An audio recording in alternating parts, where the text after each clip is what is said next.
So somebody asked me to describe my writing process, break it down for them. And so that's what I'm going to do. I'm going to go from beginning to end, the entire process of writing a book. And for me, writing a book starts with ideation. It starts with thinking through what it is I'm actually trying to write and why I'm trying to write it. Now, if you're anything like me, and I'm sure most of you watching this video are, you have too many ideas. There are probably ideas just coming out of your ears, dripping down onto your shoulders and slithering around on the floor. And it might be really hard to pick a particular idea that you want to write, that you want to run with. Well, for me, the process of writing starts with rejecting ideas. It might seem weird that rejecting ideas is where I start. But see, I have this notebook. I put a future bestseller sticker on it. And it's full of ideas. It's full of ideas for stories and in bits and pieces, sometimes for full-length novels. And it's got just all of these different book ideas that I have come up with over the years. And one of the things that I do when I have a new idea, if it sticks around for a little while, I think I've talked about this before. I don't tend to write my ideas down immediately. I tend to let them percolate. And if an idea keeps coming back to me over and over and over again, then I figure it's a good enough idea to keep, and I write it down in my book. And then when I'm deciding on a new story to write, I just go through my book. I don't waste time trying to think about which one I should do. I just go through my book, I see which one pops out to me the most, which one stands out above the rest, and then that's the one I pick. Now, all of the ideas in this book are good. They're all ideas that have occurred to me multiple times, that I have spent some time refining, that I have sort of worked through, and I think they're all good ideas. But as I go through, I try to think about them critically. I try to reject the ones that are going to be either too hard to write, or I don't feel confident in being able to write, or I don't think are timely. And those ones I leave to the side, and then I pick an idea that is really catching my attention again. Once I do that, I spend a little bit of time defining what my story is going to be, which means, again, spending time defining what my story is not. So I follow the Worldcraft Club world building method. There will be a link to the Worldcraft Club in the description below. It's a podcast I run with some friends, and we have a very particular world building method, which includes building out a core concept and setting some boundaries. And that's what I do with all of my stories. I try to understand the core feeling that I want my reader to have as they engage with this story, the core concept from which I'm going to extrapolate all of the world building and ultimately all of the plot. So once that's done, once I've sort of selected my idea and I've sat with it for a little while and I've worked through it, which usually involves a lot of sitting on the porch and sort of staring out into space, drinking coffee and walking around my house, not really doing anything. That's some of my best thinking time, actually, is when I'm just sort of moseying around my house. But once I've done that, then it's time to sit down and get into plotting. I'm very much a pantser when I write. That means that if you're not familiar with the terms, I have a video on plotting and pantsing and their differences. That'll be in the description as well. Or maybe AJ can link it in this video, I don't know. But because I'm such a pantser, I find it very difficult to plot. I have friends who write great books and they sit down and they craft these meticulous plots, and I'm super jealous, but it's not something that I can do. I've gotten better. I've learned over time to incorporate pieces of plotting into my books, and I think it makes them better. But for me, what that looks like is sitting down and creating a really high-level outline of all of my stories. I'm just going to give myself one sentence or even less than that, sometimes just a phrase, for each of my chapters. Now, I tend to write in a very rigid way, in that I write 2,500 word chapters, and I write 47 of those chapters for each of my books, approximately, give or take. What that means, though, is that I can set my plot in a fairly straightforward manner, because I know that I'm going to have 47 chapters, so I know exactly how much time I have to tell the story. And so I'll sit and I'll write my 47 chapters one after another. Chapter 1, this happens. Chapter 2, this happens. Chapter 3, this happens. All the way down through 47. At that point, I have a good idea of the flow of the story. Now, at the same time, because I'm such a pantser, I know that I'm not actually going to keep this plot. And this is really important. I think a lot of writers get caught up with the cognitive dissonance that happens when you write something down and then you don't do it.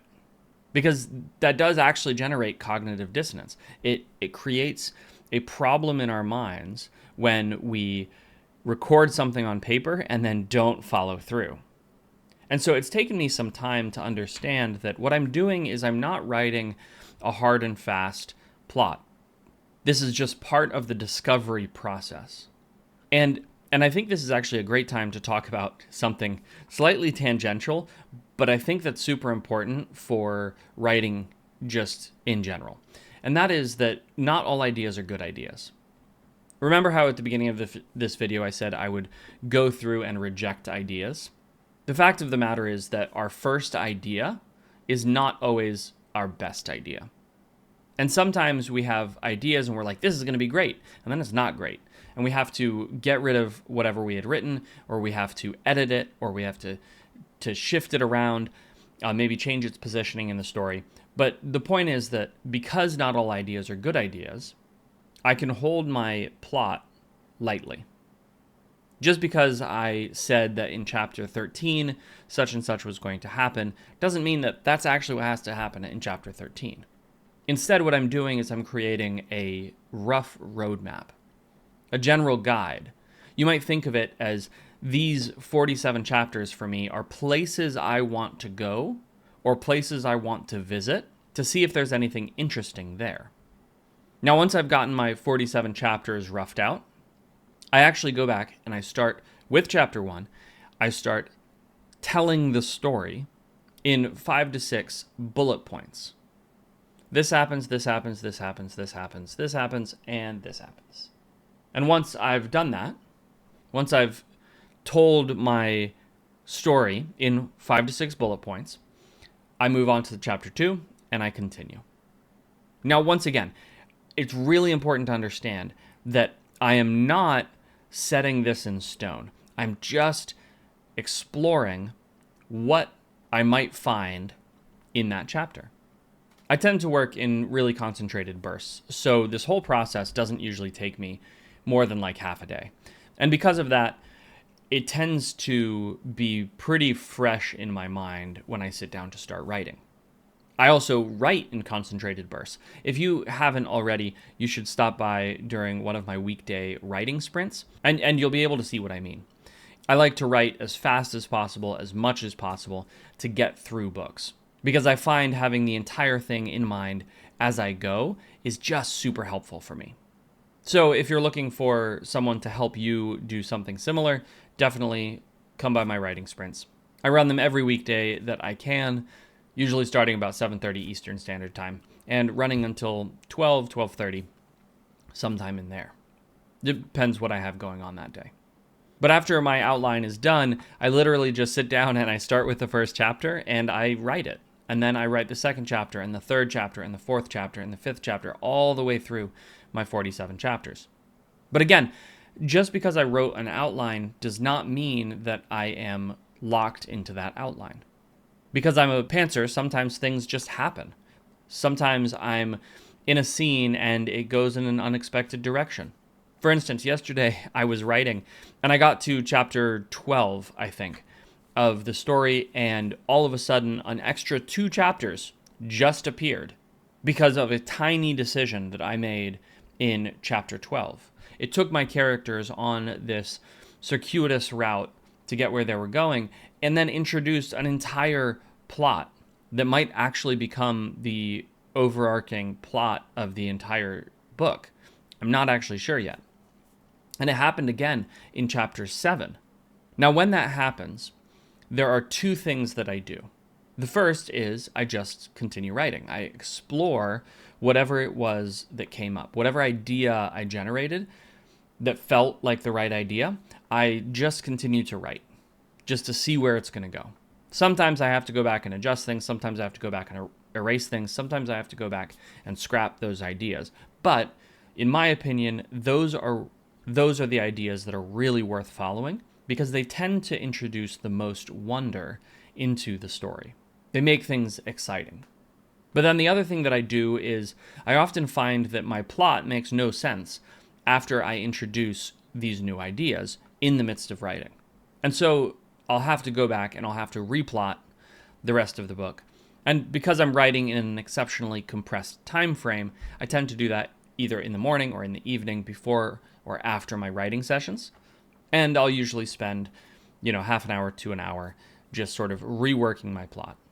With some books, I end up reworking my plot literally every day. After every day's writing sessions, I'll have to sit there and be like, okay, what changed? What has to happen? How do I make sure that this plot is able to move forward? But the reason I do that is because having those touch points, having that sense of this is maybe what I'm going to encounter in this scene, or this is where I think I want to go in this chapter, has just been really helpful. Once I get to the end of a book, I put that to be continued or the end on the last chapter. Then it's time for editing. Editing is still something that I'm learning about because in truth, I don't edit much. I tend to write fairly clean copy, and my style of writing is pretty locked in. And so what that means is that I generally just don't go back and edit. Now, that doesn't mean editing isn't happening. I have a group of beta readers who go through everything that I write, and they make suggestions and help me develop the story, picking out plot holes and things like that, which actually usually happens as I am writing. But once that process is done, the story then goes to another editor who edits for grammar and stuff like that. Now, I'm experimenting with a story that I'm writing currently, actually having another person go through and do a developmental edit. I've tried this in the past and it hasn't worked for me, but I'm always trying to learn new things, always trying to learn how to be a better writer. And so we're going through this process again. But that's an overview of how I write. I start with ideas. I reject the ones that aren't great. I embrace the ones that are.